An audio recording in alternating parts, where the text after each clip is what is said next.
नई दिल्ली का एक पुराना मकान जिसे लोग वर्मा विला के नाम से जानते हैं। कहते हैं वहां 10 साल से कोई नहीं टिका, क्योंकि हर किराएदार ने 13वीं सीढ़ी पर कुछ खोया है। कभी होश, कभी याददाश्त और कभी जान।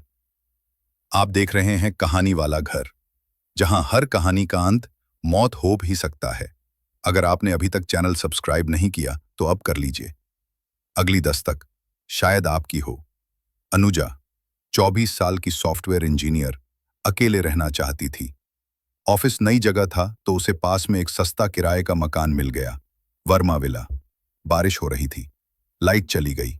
अनुजा ऑफिस से देर से लौटी। फोन बजा, अननोन नंबर। सीढ़ियां मत चढ़ना, 13वीं पर मत रुकना। उसने इग्नोर कर दिया, कोई प्रैंक कर रहा है। वो सीढ़ियां चढ़ने लगी। जैसे ही उसने 13वीं सीढ़ी पर कदम रखा, बिजली कड़कती है। पीछे से किसी ने कान में फुसफुसाया, अब तू मेरी जगह लेगी। अनुजा भागती है, फ्लैट के अंदर जाकर दरवाजा बंद कर लेती है। अगली सुबह उसने मकान की सफाई शुरू की। एक पुराना संदूक मिला, अंदर एक डायरी थी, किसी सायरा वर्मा की। डायरी में लिखा था, मेरे बेटे को सीढ़ियों से धक्का दिया गया था, 13वीं सीढ़ी पर।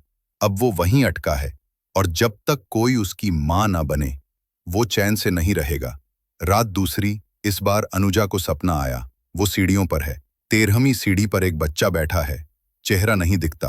वो कहता है, मां, मैं बहुत अकेला हूं, मेरे साथ खेलोगी?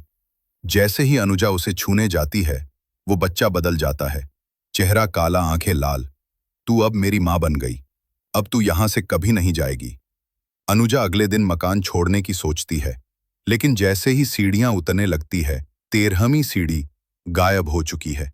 अब सिर्फ 12 सीढ़ियां हैं। वो भागती है, चिल्लाती है, लेकिन बाहर का दरवाजा बंद। पेंटिंग से खून बह रहा है, दीवारों पर नाम लिखा है, अनुजा वर्मा मां। रात को पुलिस आती है, मकान खाली मिलता है। सिर्फ 13वीं सीढ़ी पर एक जला हुआ निशान और एक बच्चा सीढ़ी पर बैठा मुस्कुरा रहा है। कभी किसी घर की सीढ़ियां गिनना, अगर 13वीं दिखे मत चढ़ना, क्योंकि एक बच्चा अब भी अपनी मां की तलाश में है। शायद अगली बार वो तुम हो। अगर